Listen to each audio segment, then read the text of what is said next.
137과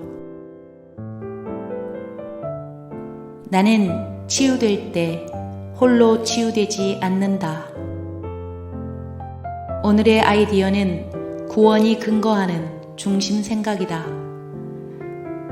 세상의 그 모든 아이디어는 병과 분리 상태에 머무는데 치유는 그 아이디어들과 정반대이기 때문이다.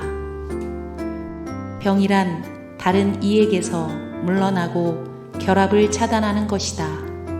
그리하여 병은 분리된 자아를 가둬서 고립시키고 홀로 있게 만드는 문이 된다.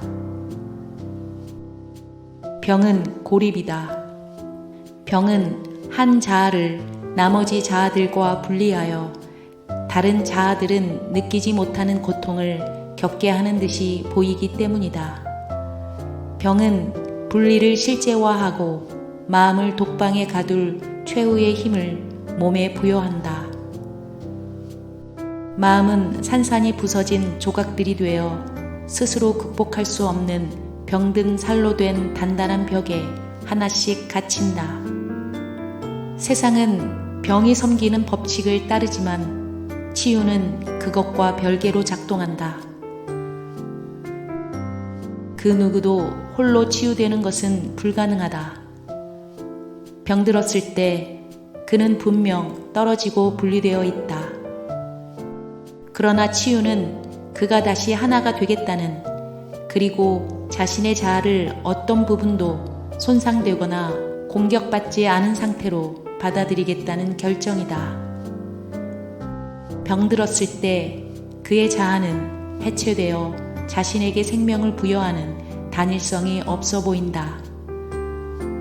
하지만 몸은 하느님 아들의 보편적인 하나인 상태를 공격할 힘이 없다. 그가 이것을 깨달았을 때 치유가 이루어진다. 병은 거짓이 진리라고 증명하려 한다. 그러나 치유는 진리가 참임을 입증한다. 병이 부과하려는 분리는 결코 일어난 적이 없다. 치유된다는 것은 단지 언제나 단순한 진리였고 이제껏 쭉 그래왔던 대로 영원히 남아있을 것을 받아들이는 것이다. 하지만 환상에 익숙해진 눈은 자신이 보는 것이 거짓임을 보여주는 증거가 필요하다. 따라서 치유는 병이 실제가 아님을 입증해야 한다. 진리는 결코 치유가 필요 없지만 말이다. 따라서 치유는 진리 그 자체로가 아닌 진리의 이름으로 병의 꿈을 상쇄하는 영몽이라고 불릴 수 있을 것이다. 용서가 결코 행해지지 않은 모든 죄를 간과하듯 치유는 단지 일어나지 않은 환상들을 제거한다.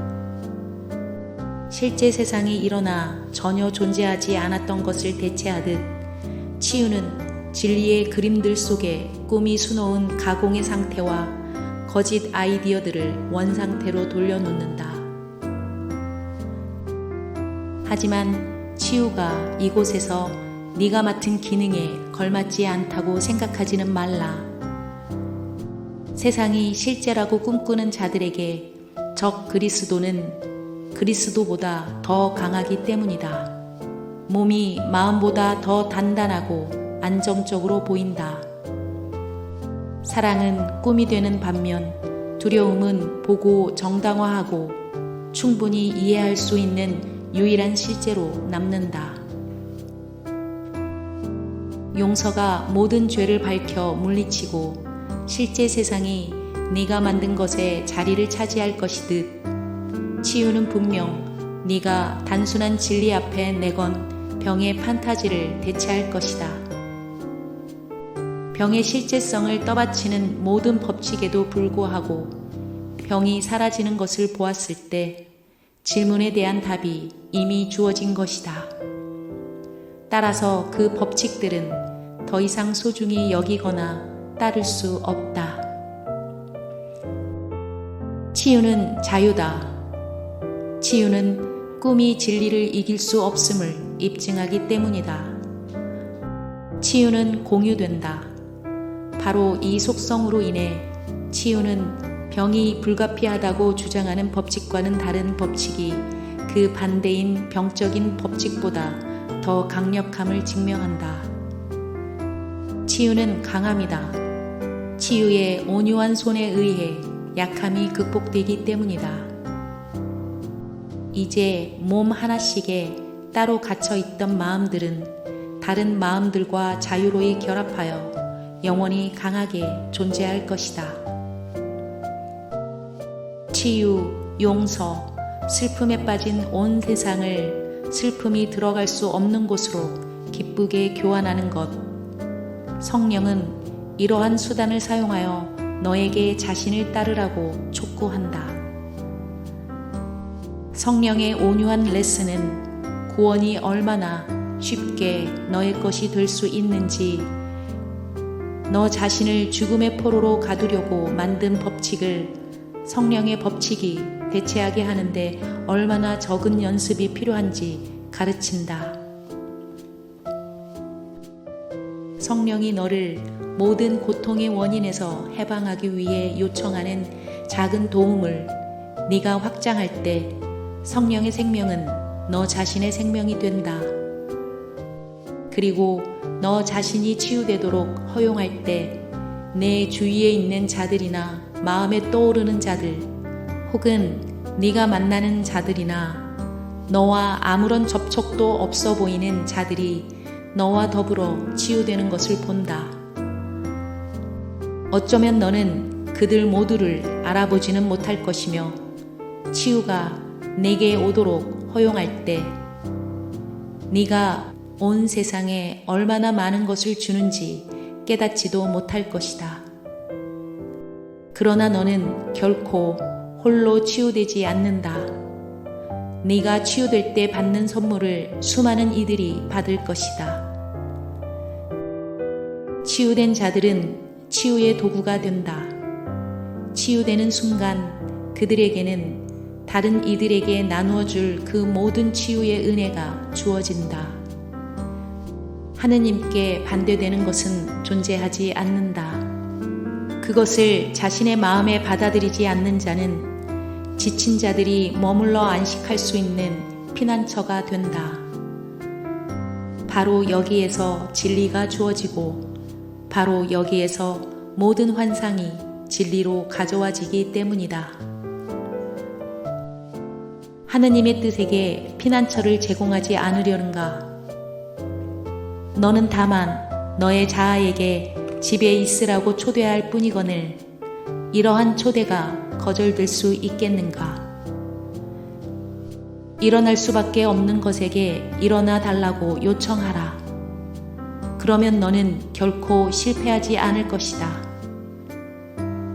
다른 선택이란 단지 존재할 수 없는 것에게 존재해 달라고 요청하는 것이며 이것은 성공할 수 없다. 오늘 우리는 오로지 진리만이 우리의 마음을 차지하고 치유의 생각들이 치유된 것으로부터 아직 치유될 필요가 있는 것으로 나아갈 것을 요청하면서 이 둘을 하나로서 일어날 것임을 알아차린다. 매시 정각이 되면 우리의 마음이 치유되도록 허용함으로써 세상의 치유를 전하는 것이 우리의 기능임을 기억할 것이다. 그리하여 우리는 저주를 축복으로, 고통을 기쁨으로, 분리를 하느님의 평화로 맞바꾸게 된다. 이와 같은 선물을 받기 위해 매 시간 1분을 들일 가치가 있지 않겠는가? 이렇게 짧은 시간은 모든 것이라는 선물에 대한 대가로 드리기에는 너무 적은 비용이 아닌가. 하지만 이러한 선물을 받으려면 준비가 되어 있어야 한다. 따라서 우리는 다음의 생각과 함께 10분을 보내며 하루를 시작하고 밤에 하루를 마칠 때도 똑같이 할 것이다. 나는 치유될 때 홀로 치유되지 않는다. 나는 나의 치유를 세상과 공유하여 하느님의 유일한 아들의 마음에서 병이 사라지게 하겠다. 그는 나의 유일한 자아다. 바로 오늘 너를 통해 치유가 일어나게 하라. 조용히 안식하면서 네가 받는 대로 주고 네가 주는 것만을 간직하며 이제껏 상상한 온갖 어리석은 생각을 대체할 하느님의 말씀을 받을 준비를 하라. 이제 우리는 병들었던 모든 것을 낫게 하고 공격이 있던 곳에 축복을 베풀려고 함께 모인다.